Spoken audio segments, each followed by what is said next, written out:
Dear student, आप सभी के आज के सेशन में मैं वेलकम कर रहा हूं। आज के सेशन का जो क्वेश्चन है वह इस प्रकार है। कार्बनिक यौगिक में C बराबर 54.2%, H इक्वल टू 9.2% एवं ऑक्सीजन का जो परसेंटेज है वो 36.6% है। यदि यौगिक का अणुभार 132 ग्राम हो तो यौगिक का अणुसूत्र क्या होगा? मॉलिक्यूलर फार्मूला पूछा जा रहा है। तो थोड़ा सा लंबा चौड़ा सॉल्यूशन है इसका। 11th क्लास में आप पढ़े होंगे।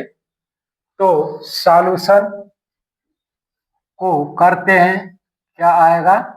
तो सॉल्यूशन में 3 एलिमेंट हैं। तो 3 एलिमेंट में मतलब एक तो C है, दूसरा H है, तीसरा क्या है? O है। तो यहाँ पर प्रतिशत लिख देते हैं। तो कार्बन का प्रतिशत 54.2, हाइड्रोजन का प्रतिशत क्या है? 9.2 एंड ऑक्सीजन का परसेंटेज दिया है 36.6। ठीक है। इसके बाद परमाणु भार से इसको डिवाइड करते हैं। परमाणु भार से विभाजन जित करना, इस तरह से शार्ट में आपको करना पड़ेगा।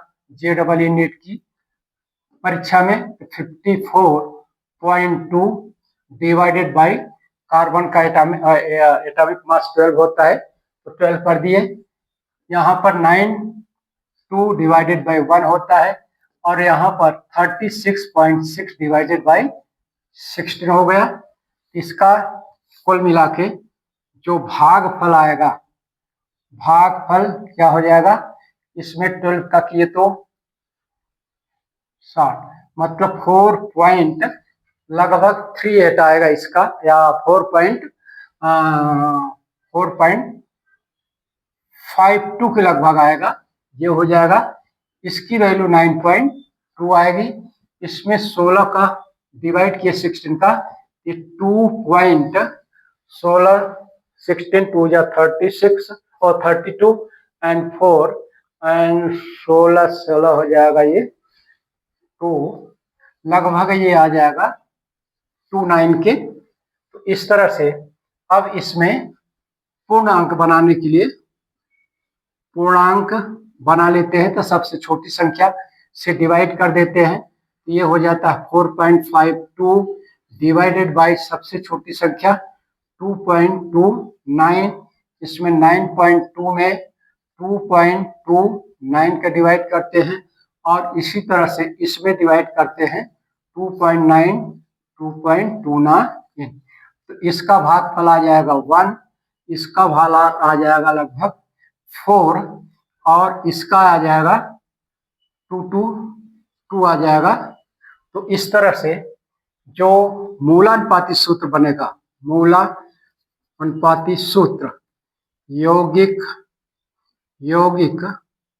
का मूलानुपाती सूत्र क्या होगा? C2H4 एंड वो एक 1 है, वो की वैल्यू 1 आई है। इस तरह से मूलानुपाती सूत्र हो गया। अब मूलानुपाती भार निकाल लेते हैं।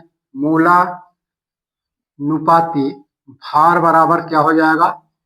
2C प्लस का 4H प्लस का O, मतलब 24 प्लस का 4 प्लस का 16। तो ये हो जाएगा कुल 44 हो जाएगा मूलानुपाती भार। अब इसी तरह से N की वैल्यू निकाल लेते हैं। N बराबर होता है यौगिक का अणु भार बटे का यौगिक का मूलानुपाती भार। तो इस तरह से N की जो वैल्यू आएगी, N बराबर यौगिक का अणु भार दिया है 132, तो 132 डिवाइडेड बाई 44, ये आ जाएगा। N की वैल्यू आ गई 3।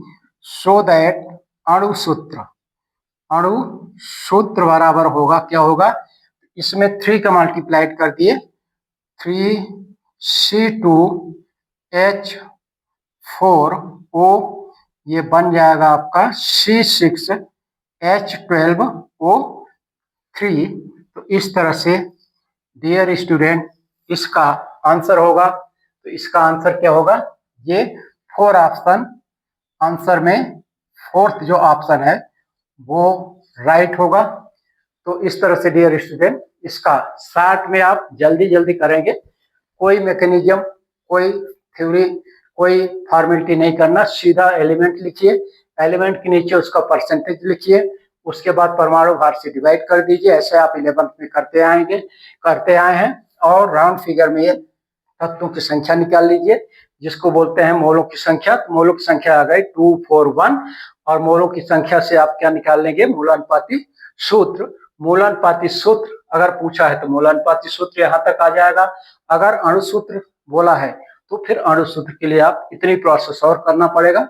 तो नेक्स्ट वीडियो में डियर स्टूडेंट मैं आप सभी के लिए एक नए क्वेश्चन के आंसर के साथ पुनः इंटरेक्ट करूंगा। धन्यवाद।